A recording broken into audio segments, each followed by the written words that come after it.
Okay, imagine this. You walk into some dusty old shop just to get out of the rain. The owner, this kind of strange guy named Alistair Sterling, he looks at you and challenges everything you think you know about the past. He tells a historian, someone who's supposed to know this stuff, that the whole story of kings and battles is basically a lie. The real story, he says, it's hidden right there in front of us. And that, right there, is the big, provocative idea we're diving into. Forget the famous generals and the big treaties, just for a minute. We're going to go on a journey to see how the most boring, ordinary stuff in our lives has secretly been pulling the strings of human history this whole time. So to prove his point, Alistair Sterling lays out five, well, seemingly random objects on his shop counter. He claims that these five things hold the keys to understanding like 15,000 years of history. So what are they? A potato, some pepper, a lens, a bit of salt, and a tea leaf. Yeah, I know, it looks more like a grocery list than a history lesson.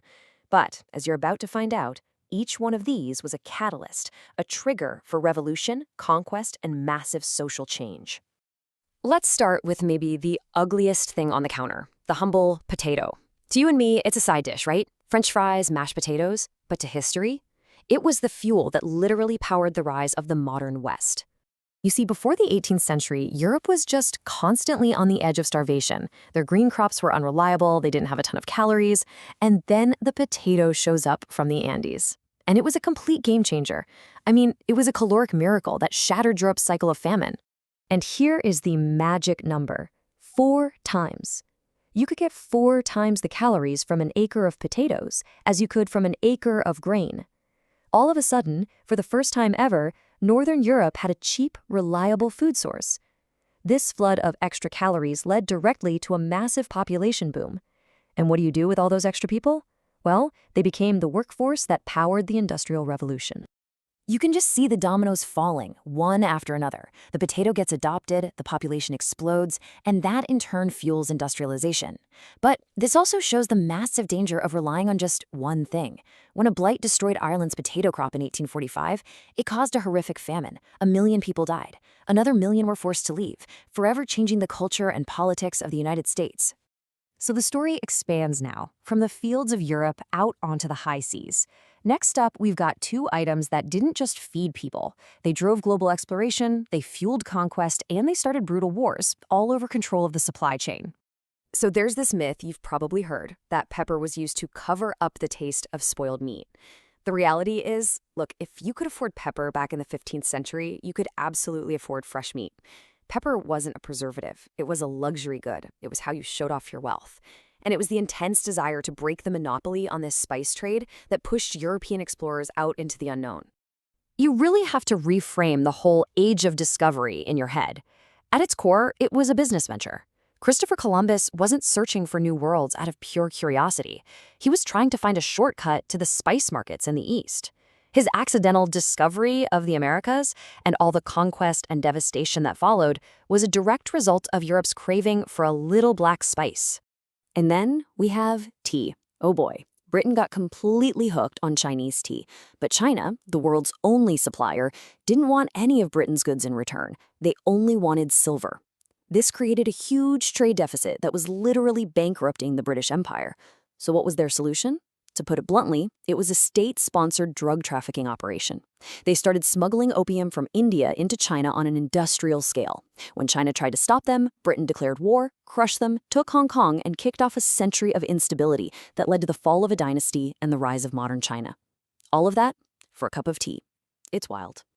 Now, the next items on the counter, they sparked revolutions that were less about fighting over land and more about changing how we think and how we live. These are the kinds of changes that happen so slowly, they're almost invisible. Think about this for a second. Before the 13th century, if you were a scholar or a skilled craftsman, your career was pretty much over when your eyesight started to go, usually around age 40. The invention of simple eyeglasses, spectacles, literally doubled the working life of humanity's most brilliant minds.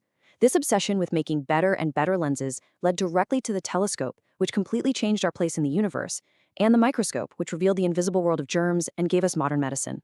See, when you control something that people biologically need to survive, like salt, you have immense power, and governments have known this for centuries, taxing it and creating monopolies. In France, the hated salt tax, the gabelle, was one of the main drivers of the French Revolution. And in India, Gandhi's famous Salt March was a protest against the British monopoly, and it became this powerful symbol that helped bring down an empire. Big ideas matter, for sure, but a lot of the time revolutions really do start with the price of dinner. So, we've seen how the past was secretly shaped by what was in the kitchen cupboard. But this isn't just a history lesson. This way of looking at the world, it's a powerful tool for understanding our lives today and the forces that are shaping our future. Which brings us to the really important question, right? If the potato and pepper were the hidden engines of the past, what are the things driving the slow-moving avalanches of our time? What are the unnoticed items on our own shelves that are going to define this century? Well, think about the lithium-ion battery that's in your phone right now.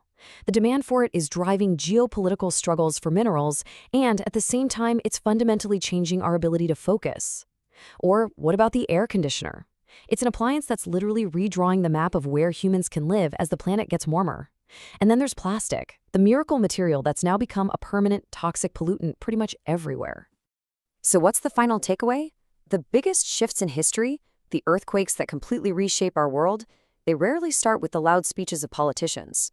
They start quietly, with a new material, a new appetite, a tiny change in a daily habit. If you really want to understand where we're headed, don't just watch the headlines. Look down. Look at the small, ordinary things in your own life. Because the ground, that's where the earthquake starts. Please like and subscribe.